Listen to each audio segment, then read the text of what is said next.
Dear students, welcome to the tutorial number 6. It's the second tutorial about data mining in this course. Today we will talk about one algorithm, a priori algorithm. This algorithm is used for association rule mining, and we will talk about not algorithm but algorithm evaluation as the second topic. Uh, we will see how can we evaluate the outcomes of the algorithms and their quality, whether algorithm provide us with something what makes sense or not. When we look back to this data mining map, last time we talked about classification and clustering and two algorithms, classification trees and k-means for clustering. Today we talk about this association rule and sequence mining, in particular about a priori algorithm. You see that it's located on the description data mining branch. So it means that in this task, we don't want to predict some kind of dependent variable. We want to describe the data. What is association rule mining exactly about? You can find much more detailed description in the lecture, but the main idea of association rule mining is to discover rules of the form if A then B. It's written here. So what does it exactly mean?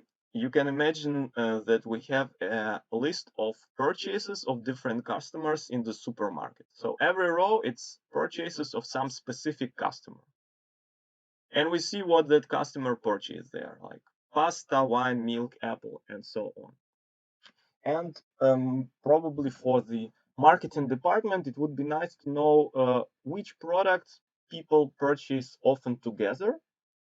Mm, then marketing department, for example, can put these products together on the same shelf or use some discounts and so on, so to improve the sales. And in reality, you can often find in the shop, for example, here we look at the pasta and wine, but in the shop, you can see that pasta is often sold together with sauce. Even so, there is some other shelf far away with ketchups and other sauces, but marketing want to improve the sales by putting these products together.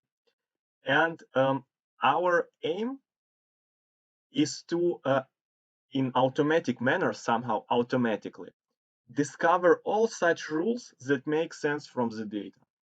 In the data, because of course we can manually find combinations of products that we think that are often purchased together here as pasta and wine, which intuitively is understandable for us, and then we can see whether it's really true.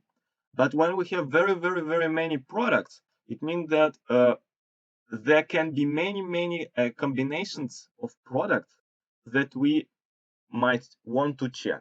And for that, we want to have an automatic algorithm, which will automatically, somehow in intelligent manner, check all the possible combinations and choose only that one from them which are strong enough. So for this example, if A then B looks as if someone purchases pasta, then he buys Y, or vice versa. This A and B, it can be not only one product or one item, it can be two items. So if someone buys pasta and milk, he buys bread. Or it can be if someone buys pasta, he buys bread and milk. So A and B, it's not only one item. And of course, this is the example for supermarket, but you have many other examples from real life. And also we can imagine it not only as a table, but as a so-called Venn diagram. When you see how often people purchase pasta, how often they purchased wine, then how often they purchased these both products together. And the whole set, it's all the transactions. So in some of the transactions, this dark blue, they neither bought pasta nor wine. This is the main idea. Uh, Basically problem setting, I described it now. And as an input information, we have something what we can imagine as a table. And it is basically a table. It can be a table from the database or simply the Excel table. It's called database of transactions. And it has two fields, two columns. First one, it's transaction identifier. So it's some number, letter, or anything what can help us to name the specific transaction of the specific person. And then the list of items. So every transaction, it has some items. When we talk about product, um, these are some food and anything what you can buy in a shop. And of course, we have a list of all possible items. It's here written I. So these are all products that can be purchased in the shop. And then in every transaction, we have some subset of this um, list of all the possible products. This is some of the terminology. As I said before, we can have and we can generate many different this if A then B rules. We can say if we have these products, we can say if A then B rule can be pasta, milk. The customer buys pasta and milk, and then whether he buys or she buys apples. Then A can be tomato and bread, and B can be one or more products as well. So A and B, it can be one or more products, and we have very many combinations of possible products, and therefore we can generate many possible rules, very many possible rules. And you see here on the slide, if we have in a shop n products, a normal shop, it has very many products. If you think about it, there are variations of every product. So we have n product, thousands normally, and the all possible combinations or all possible rules which we can make of this product, it's like 2 to the power of n. So this number increases exponentially. Therefore, we cannot find these rules in a way that first we generate all the possible rules, which is 2 to the power of n, and then we check every rule whether it makes sense. It's not the best approach, and basically we'll spend for this so much time that it's impractical and it will be too late. In, in combinatorics, something like this explodes very fast. Therefore, we need to apply some more intelligent approach. And for that, we use 3 measures, or basically 2 measures, how we can identify step by step that rules that really make sense, that are valid, so that we can exclude during this step-by-step process, a priori algorithm, some rules that definitely has no sense and don't need further analysis. Now let's go back a little bit to the terminology. So the rule in general looks as if X, then Y. X, it can be, if we talk about products in this shop, it can be the set. It is the set of one or more products or one of more items. So here can be X can be wine, or it can be wine and bread, or it can be wine and bread and potato. The same is related to Y. Y, it is a set of items. For the shop, it's a set of products. And every set can be one or more items. And basically that's what you have in mathematical form explained on the next line. So X, it is a subset, this operator means subset of I, and I, it is what we talked before here. It is the set of all the possible items that we have or all the products that we have in a shop. So it's the assortment of our shop and definitely all the products that we look and that can be in X and or Y, they should be the subset, the products from our assortment. For it's true for X and the same for Y. And here, the last line, it says that the intersection, this operator means intersection, of these two sets should be empty set. So what does it mean? It means that none of the products that are present in set X should be present in set Y. And none of the products that are present in set Y should be present in set X. So for example, we cannot build a rule that says that if someone buys pasta and wine, then this person buys wine and oranges, because wine would be present in X and in Y. And it doesn't make sense. It contradicts this in mathematical form, and it doesn't make so much sense to analyze it because what does it mean if someone buys wine? He buys wine. And then we have the specific names for X and Y. So X, it's something what is, so to say, the reason. On the left side, it's antecedent, I guess, from the, I pronounce it correct, and Y is consequent. Then you have several examples. Okay, now when we have the terminology, let's go to these measures. Support and confidence are the most important for us today. What is support? So you have here a word description. So this is the percentage of total transactions in the database that contain the item set. So let's say that this X antecedent is A in this example, and Y it is B and E. So their union, this operator means union. It's when we build a new set and we put there all the elements from the subsets. So the union of these two sets X and Y will be A, B, E.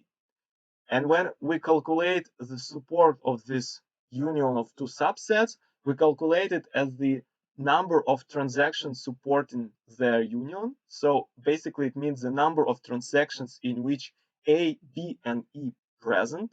So transaction in which at least A, B, and E present. There can be some other transactions, like here with some other elements. Like here we see that we have A, B, C, E. So here we have, of course, union of these two sets, but also one more element C. Still, it counts as transactions that support their union, divided by the total number of transactions. So it's the percentage of transactions where we have this union of items.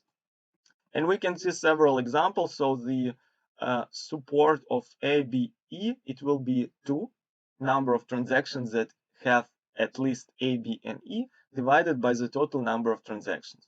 And BCE, support of BC, sorry, it will be all the transactions that have at least B and C. And if we look here, we can calculate transactions that have BC at this transaction number 3, transaction number 6, transaction number 8, and transaction number 9, right? And then, of course, you can imagine one side note that support of the set A, B, and E, it will be always the same or smaller than the support of set A and B. Again, it's quite intuitively that you can think why it's happening like that. The support of the set A, B, and E is always the same or lower, but not higher than the support of set A and B. And why it happens like that? Because, of course, all the transactions that have A, B, and E, they at the same time have A and B, and some other transactions might not have E, but they will have A and B. So this number of transactions supporting A, B, it will be always the same or more number of transactions supporting the union than supporting A, B, and E. And when we make analysis, we need to define the threshold. The threshold, it says, okay, what is basically a good support in our analysis?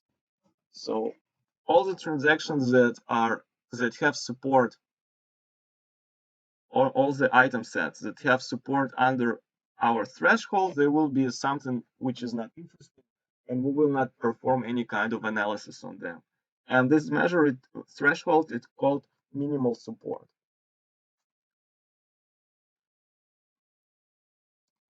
Next important measure is confidence. So what is basically confidence? Let's start from this example. You see here the description that it's a fraction of transactions that contain both x and y out of all transactions that contain x. Let's put here some numbers as an example. Let's imagine that we have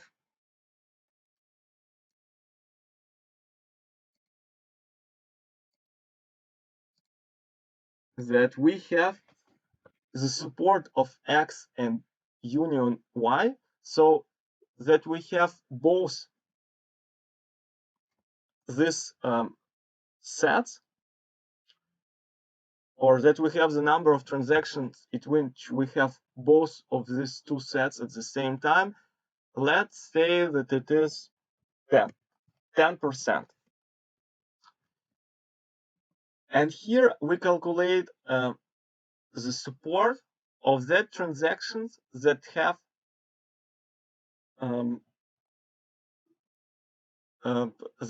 the item set x. They might have other items in the transactions. Yes. And this will be, for example, 50.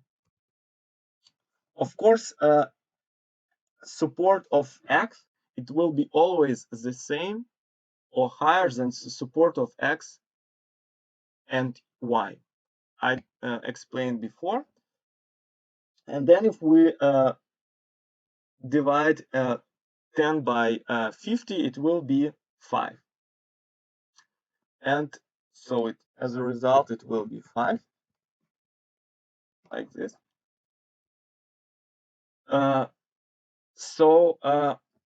We can analyze it as the so why do we calculate it? Because we see that we have quite a lot of transactions with x. It's 50%, but from all these transactions, only the fifth is with x and y at the same time. Yes, the fifth part. And also we see here that if in 50% of all the transactions we have x, and in 10% of the transaction we have x union y, it means that in 40% of all the transaction we don't have this x union y at the same time. So it shows us how many of all the transactions where we have x, we also have x and y. The next is a lift measure. We don't need it for today's tutorial. You can see the formula, explanation of it, and more details in the lecture. And now, after we looked at the measures and what rule mining generally is, let's now see at the first exercise. Look at the first exercise. It has number 3 because it's third exercise related to data mining. At the previous tutorial, we had exercises 1 and in this exercise, we are provided with the transaction database.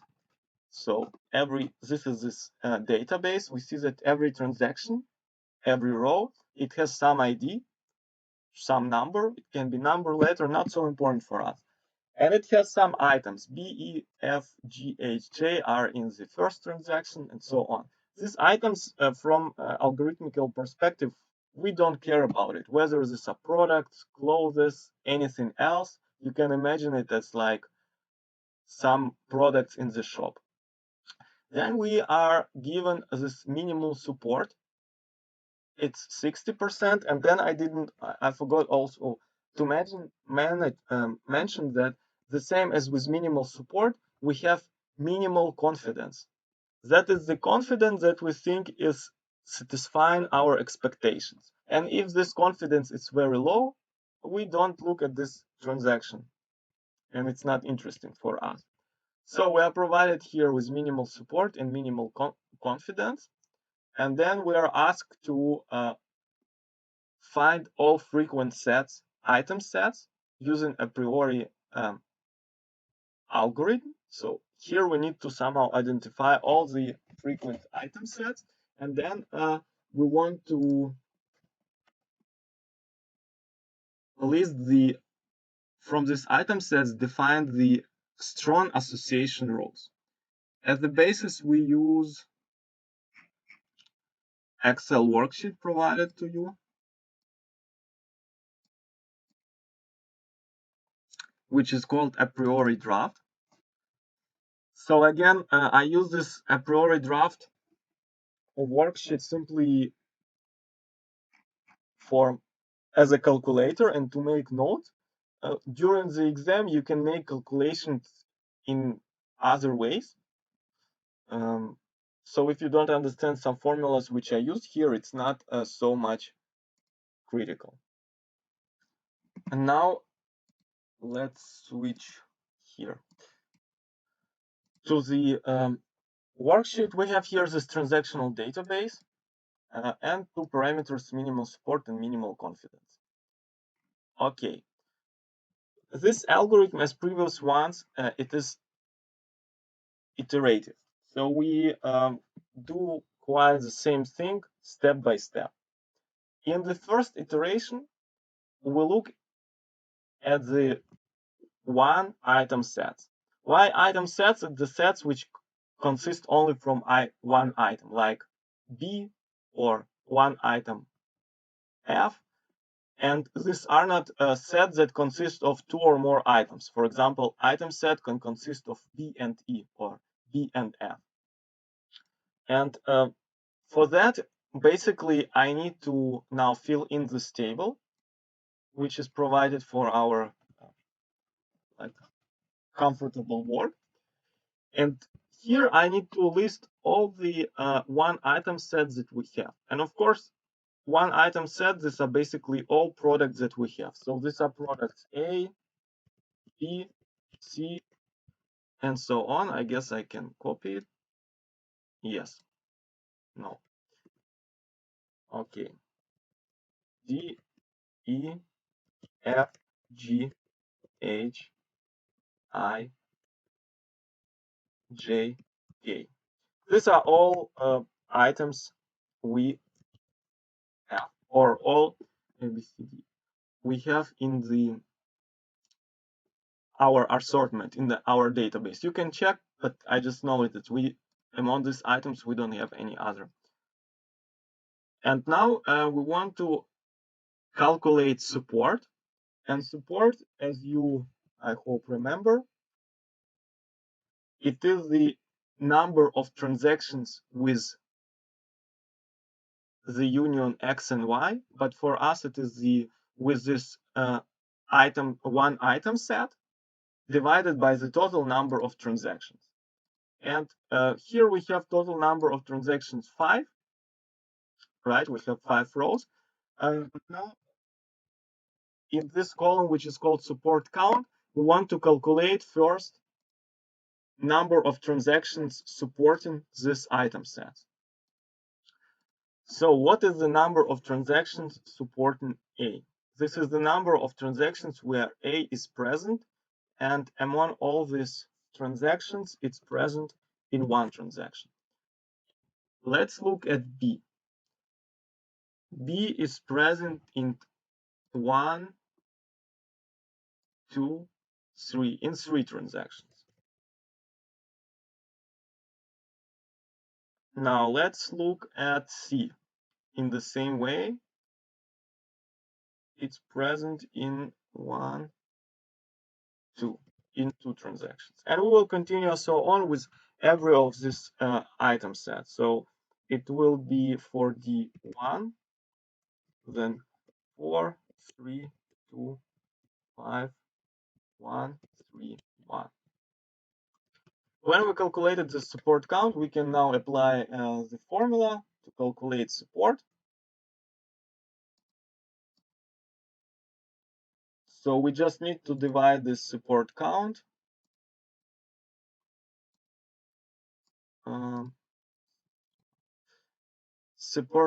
by a number of transactions. So it's this divided by, we know that number of transactions is 5, that's why 5, and then we can copy it down. Okay, when we calculated the support, now we want to find out item sets, and this is one item set that are infrequent and according to the parameter of minimum support that we were provided. So here, minimum support 60%. It means that all the item sets that have support of less than 60, they will be considered as infrequent.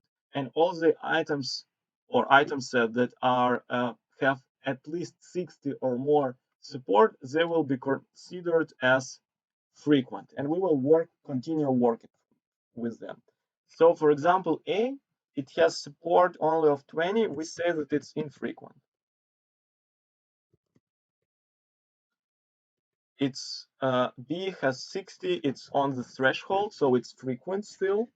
Then infrequent, infrequent, E is frequent, F is frequent, G is infrequent, I is infrequent, J is frequent, G, K is infrequent. All right. And this was the first iteration. Now we go to the second iteration. And in the second iteration, we do the same thing, but now we work with the two item sets. So we need to now, here we so to say build one item sets, which are basically in practice, these are all the items that we have. We defined infrequent from them. And now from all the frequent items from the previous iteration, we want to build item sets of 2. First, I will make infrequent items red. So we now exclude these items from the analysis because we think that they are infrequent. And of course, if we start building 2 or 3 item sets, that item sets it will be even more infrequent with these items. So we look only on the black items and start building the 2 item sets. So first item set will be B. 2 item set will be B and E. Next will be E and F. Then will be B and H and B and J.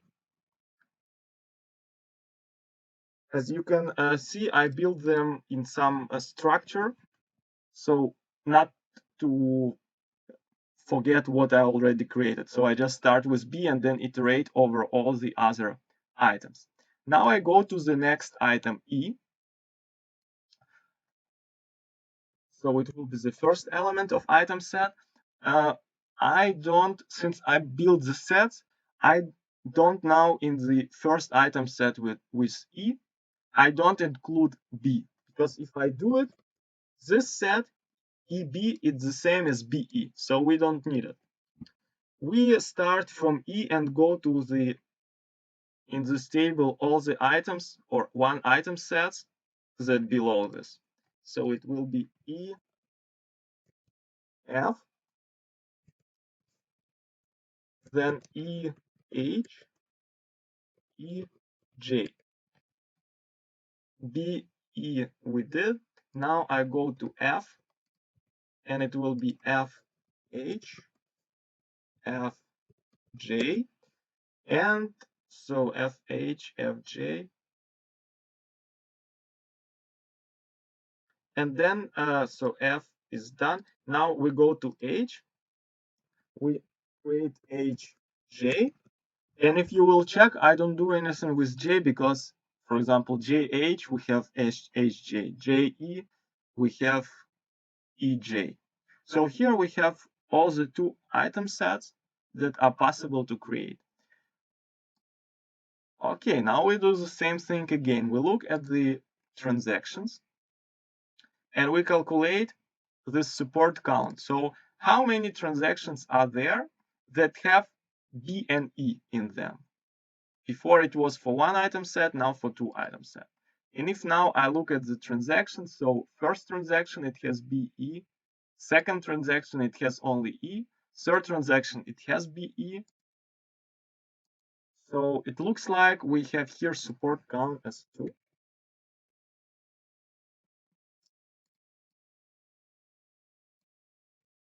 And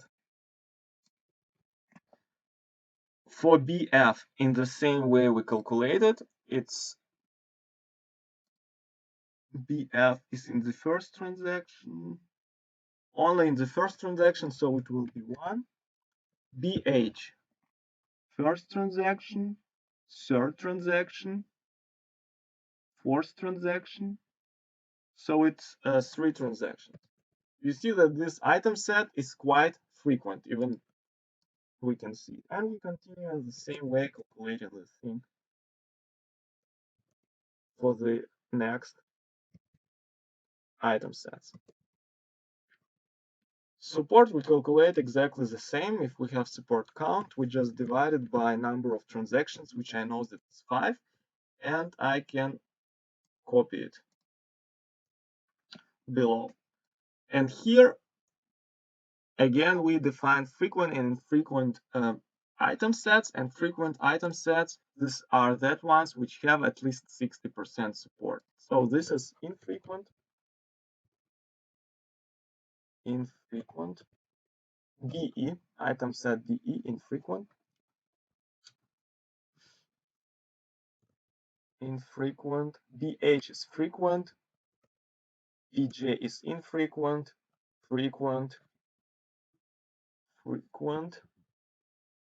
infrequent,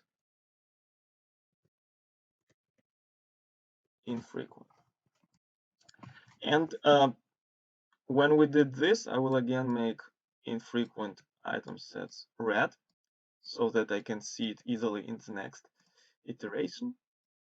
But you can see now one of the important advantages of this method, that in the first iteration, okay, we looked at all possible item sets. But in the second iteration, when we look at the two item sets, we already excluded from this item sets many items like A, C, D, G, I, K that could be included here. So we had here much less combinations than what we would have if these items would be taken into consideration. And with this approach of frequent, infrequent, minimal support, we can, so to say, focus on that items that are really important for us. And again, we exclude these items because we know for sure that when we go from to the item set with more items, this support of items of that item set, for example, 2 items item set, it will be at least it will be as frequent as item set with only 1 item, or even more infrequent. So we understand that it will be most probably more infrequent or less frequent, and that's why we don't really need to look at it, and we are not that interested in that items. And now let's go slowly to the next iteration. In the next iteration, we talk about 3 item sets. And here we have 2 peculiarities. So first of all, how do we build this 3 item set? 3 item set means that there we should have 3 items, obviously, from the name. As before, we should build these 3 item sets from the item sets from the previous iteration, from the iteration where we had 2 item sets, right? This is the previous iteration. So let's start and let's look. First, let's look at item set BH, right? And as we did previously, so now we want to combine BH with the next frequent item set, it's EF, right? In the first item set, we have two elements in item set BH. In the item set EF, we also have two elements. We see that all these elements BH and EF, they're different in this item set, so they don't repeat. And it means that if we combine them together, we will get item set which looks like B, H, E, F. And you see, by definition, this item set, it's not 3 item set, it's 4 item set, right? So since it's 4 item set, it contradicts what we want to do in the iteration. And therefore, such combination, it doesn't work for us. We don't use item set BH plus EF. Let's go further. BH and EH. We see that element H, we see it in this item set and in this item set. So if we now combine these two item sets together, we will get item set B, H, E, and then H we don't write here because it's already is in this combined item set, in this union.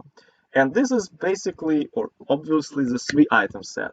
So this item set, it's valid for our current iteration, and we can use it. So I will write here B, E, H.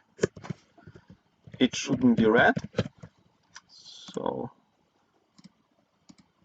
like this. BEH. Let's go further. BH, EF didn't work. EH we add, then FH. It also works for us because H is present in both item sets, so it will repeat and we will have 3 item set. Therefore, we make BFH, sorry. BF, and then HJ, okay. It's also will work for us. H again is repeated. We finished with BH. Now let's go to EF. So EF and EH, we can combine them together because E is repeated. So it will be the item set EFH, then EF and FH. EF and FH, it can be combined in the item set EFH, right? But if we now look closer, we already have this item set, because the item set that we construct from EF and EH, 3 item sets that we construct, and EF and FH, they will be the same. So we don't need to add one more item set because we already had it. And then when we look at EF and HJ, EF, HJ, we see that we will not be EF, HJ, we will not be able to construct from these two guys 3 items item set. Let's go further. EH. EH and FH, we can combine it in the item set EFH, but we already have this item set. And then EH and HJ, it will be item set EHJ. Do we have this item set? No, we don't have such item set. That's why I can add it, EHJ. So it was EH, FH, SJ. Okay, now we have FH and SJ. Again, we can create FHJ, and we don't have such item set, so we add it to our short list. All right. Therefore, we identified all 3 item sets that can be created from 2 item sets. And during this process, we had to pay attention that from two item sets that don't have any intersecting elements, we cannot create three item set. For example, BH and EF, we cannot create three item set. And secondly, we had to pay attention that some three item sets which we create during this process, they are already present in our shortlist because they were created in the process with some other two item sets. Now we could do what we did before. So we could now calculate the support for every three item set. But here comes the moment why actually this algorithm is called a priori algorithm. So we created this all item sets, three item sets from the two item sets, and we included only frequent elements. We did it only from the two item sets that frequent. But now let's look closer at, for example, this first three item set. It's BEH. And we see that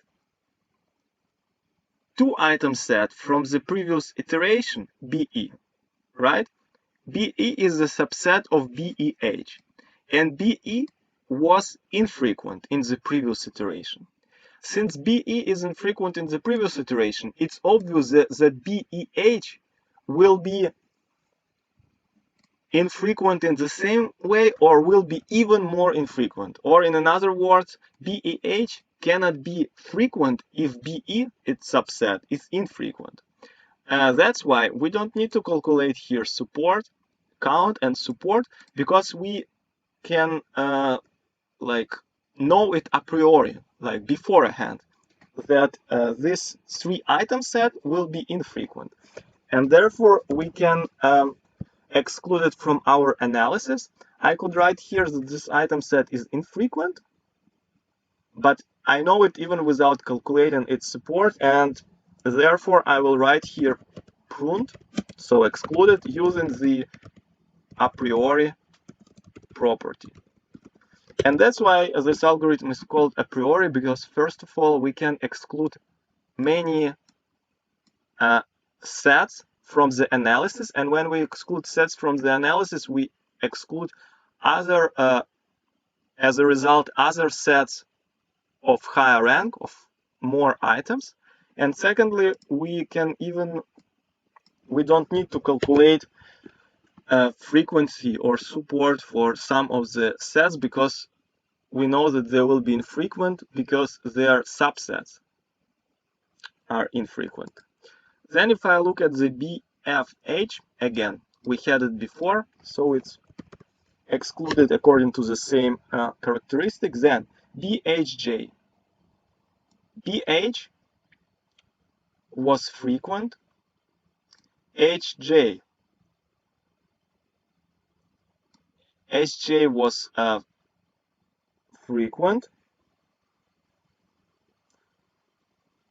Then BHJ, HJ frequent, BH frequent, BJ.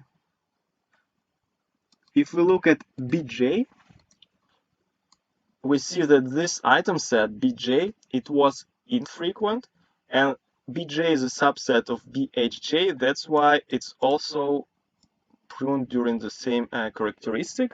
Then EFH, so EH frequent, EF frequent, FH frequent, EH frequent.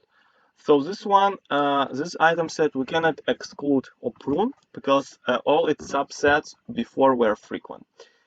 Then EHJ, if you will have a look, it will be also pruned by infrequent by a priori property, and FHJ also will be infrequent because, for example, F and J, FJ is infrequent. So it's pruned. All right, so we need to calculate support only for one three item set. It's EFH, and EFH present in this transaction, present in this transaction, and in this transaction. So it's transactions 100, 200, 400, 3 transactions. So I can write here 3, and support will be then 3 divided by number of transactions, which was 5. Yeah, actually here is a mistake. Here should be 500, but it's not so important, the ID of the... We cannot have same IDs for different transactions. So we have here 3 divided by 5 will be 60%, and then 60% it is frequent. So if it would be like 55%, we would exclude this item set because it would be infrequent, but now it's frequent. Okay, now we can, or we could start or try to continue to the next iteration with 4 item sets, right? But since up till this moment we have only one 3 item set, it's only one.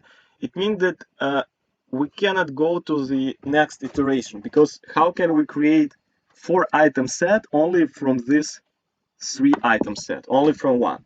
If we would have something like EFH, if we would have this and this item sets like BEH and EFH, we could create from then 4 item set if they both wouldn't be excluded from our analysis, and this 4 item set would be BEH, BEH, F, right? But now we cannot because we have only one item set. Due to this reason, we can stop this iterative process, which we did, and now we have resulting item sets. Resulting item sets, these are all item sets: 1 item set, 2 item sets, 3 item set, 4 item set, and whatever that during this process were considered to be frequent. And these are item sets B. So this is item set consisting only from one item. So this is the set of all frequent item sets, and in this set of frequent item sets I have item sets that consist of one item. Sorry, it's item B. Next one is set E, then set F, then set H, and then set J. These were all frequent one item sets. Now we go to the 2 item sets. It's BH,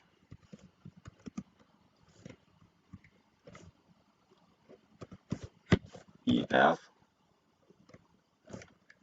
EH, and so on with 2 item sets, and then we will have one, so and so on here, and then we will have one 3 item set, which is EFH.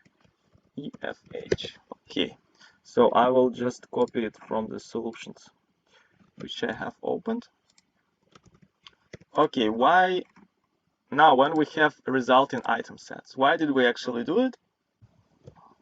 So if I look at the theory, these frequent item sets, they can be the candidate sets from which we will derive subsets, and from that subsets we basically create these rules.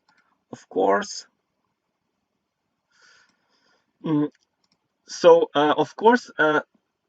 frequent sets, item sets of one element, B, E, F, H, G, they are not suitable for this task. Why they are not suitable for this task? Because any rule, it consists of antecedent, which is one or more elements. Yes. So it consists of X and Y. And every X, it's at least one or more elements, and every Y, it's at least one or more elements. So we need to have a frequent item set of at least 2 elements, for example, BH, and then we can subdivide this BH into subset X, for example, B, and then it will be H. Or it can be H and B. Here, the rule HB and rule BH, they are considered to be 2 different rules, if then else. So now we will therefore make from this frequent item sets, which are much less than all the possible combinations of item sets that we could have, we will derive association rules and evaluate every association rules with the help of confidence, and then see which association rules are really, as a result of our analysis, are considered according to our criteria, really exist in our case for this shop or whatever it is. As I said, B, E, F, H, J item sets can be excluded, but then from the item set BH, we can create rule B if B then H, or we can create a if H then B. Next item set we can create if A E then F, if F then E. So I guess you have the idea what we do here. If H then J, if J then H. And now when we look at this 3 item set EFH, here we have quite a lot of possible combinations. So if H, so if B, let me check it. If B then H, if H is E, F is H, if H is E. I missed one item set FH. So if H is H and if H is F. Now, here are all possible rules from 2 item sets. And now when I look at the 3 item set, what can be my antecedent and consequent? So first, antecedent can be 2 elements, not 1, as an option. It can be EF, right? And then H. And it can be if H, then EF.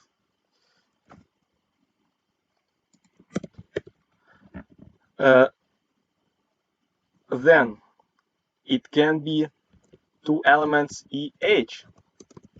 If EH, then F. If F, then EH. And so we had EF, EH. And the last combination that we have as antecedent, it's FH. If FH, then E. And if E, then FH. So now I guess we have all the combinations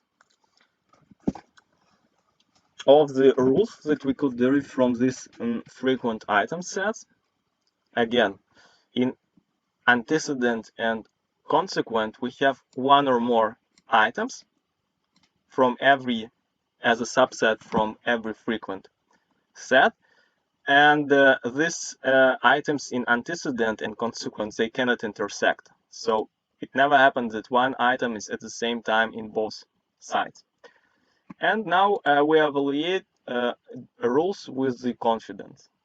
And confidence calculated as this, where we divide the support of the union of all the items of the sets or of antecedent of X and Y union, divide by the support of antecedent.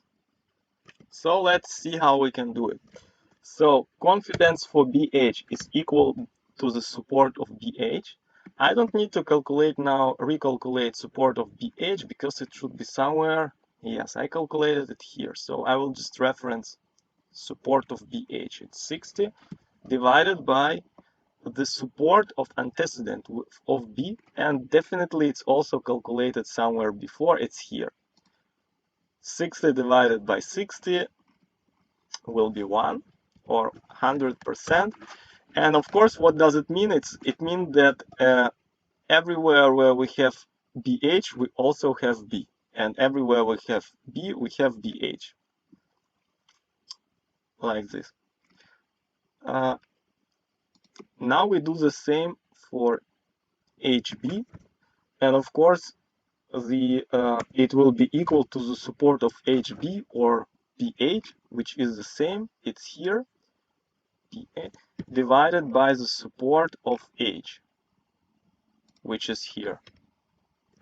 We see that H is present in every transaction. BH is only in 60%. And this is equal to 60. Then I will do the same for all of them. Let's make one more example, and then I will copy them from the solution. So H and EF. To calculate the confidence, I should take the support of HEF, which is equal to HEF. It should be somewhere in 3 item sets. EFH. It's equal to EFH support divided by the support of EF, here, EF, and this will be 100, I hope. Yes, somehow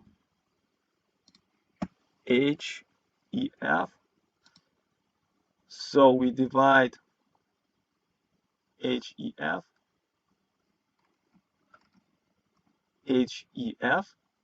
right, divide by EF.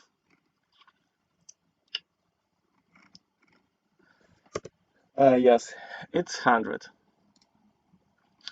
Okay, and now I will just copy all the other values so we don't waste time.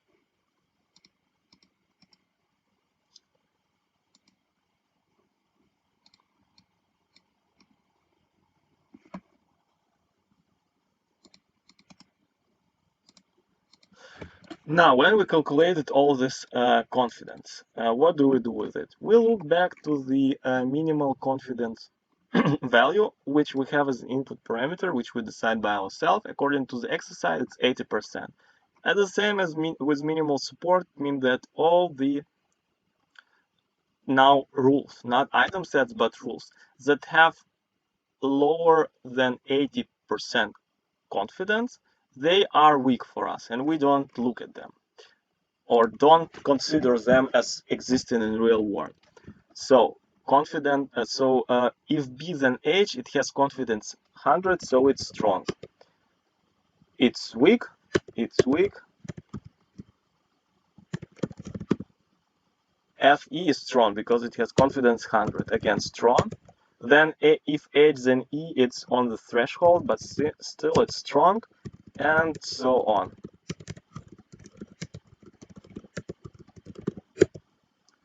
EHF, it's weak, and strong, and strong. So after analysis of all these transactions, we can see that these rules which are strong, we mined them from the transactional database. So we think that if someone buys E, then often they buy H. If someone buys H, they buy J. If someone purchases H, then they purchase EF. And if they purchase FH, they purchase E. This was the a priori algorithm.